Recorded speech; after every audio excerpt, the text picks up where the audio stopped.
And as Congress works to prevent a government shutdown, lawmakers on both sides of the aisle are asking what President Biden has to say. The president has been noticeably silent, unlike President-elect Trump, as Congress works to get this deal done. Democratic lawmakers say they haven't spoken with the president, but are in close contact with the administration. And you heard White House Press Secretary Karine Jean-Pierre speaking on this very topic in just the last 35 minutes or so. This is not the first time we've been here, and the president has had this approach before. He understands how Congress works. He's been around for some time. He understands what strategy works here to get this done. His team has been in touch with congressional members from both sides of the aisle, and certainly he will continue to stay updated. A government shutdown would stop the paychecks for hundreds of thousands of troops right before the holidays. And even if they are not paid, those troops would still be required to work, to report for duty. NewsNation's Kellie Meyer is tracking these developments. She is joining us live from the White House.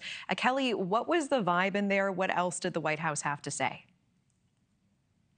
Well, a lot of questions on this potential government shutdown, of course. And the main question inside the briefing room that we were just in was, where is President Biden? And will we hear from him either before this potential shutdown, or if there is one, will we hear from him? She said, Karine Jean-Pierre, the White House press secretary, said she didn't want to get into hypotheticals of what might happen, but she really put this back on Republicans and the House Speaker. She essentially said there was a bipartisan deal. You could have passed that. Now it's on you. But President-elect Trump is really putting this on President Biden now, saying it's Biden's problem. And if this government were to shut down, it would happen during Biden's administration and as he is in charge. Right now, we haven't heard from him yet publicly. We know we've heard from the White House press secretary at the podium and in statements, but the president himself, you see him there returning here to the White House last night. He didn't stop to talk to reporters, and he hasn't yet said anything publicly. We'll be watching to see if that changes.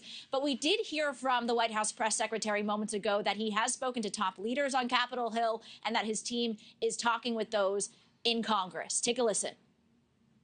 Can confirm just moments ago the president was able to connect with Leader Schumer and Leader Jeffries, and also just to add that the president does indeed get regular updates. He has been getting regular updates from his team. His team has been in touch with congressional members from both sides of the aisle, and certainly he will continue to stay updated. Now, whatever they come up with, it has to make its way down here to 1600 Pennsylvania Avenue, where the president will have to sign whatever deal they come up with to avoid a potential shutdown. Natasha. And Kellie, where has VP Harris been in all of this? So she actually was set to travel to Los Angeles late last night, and that trip was then canceled. Karine Jean-Pierre was asked about this. She referred us to the vice president's office for as to exactly why it was canceled, but we know she is staying in town in case of a potential shutdown. She is at her office here in Washington, D.C., working with her staff and having internal meetings. So this is something that we know the vice president and the president are monitoring closely, but not exactly speaking publicly on, at least not yet. Natasha. Kellie Meyer, live at the White House, monitoring this for us. We appreciate it. Thank you. Thanks for watching. Go to joinnn.com to find NewsNation on your screen. And don't forget to click the red subscribe button below to get more of NewsNation's fact-driven, unbiased coverage.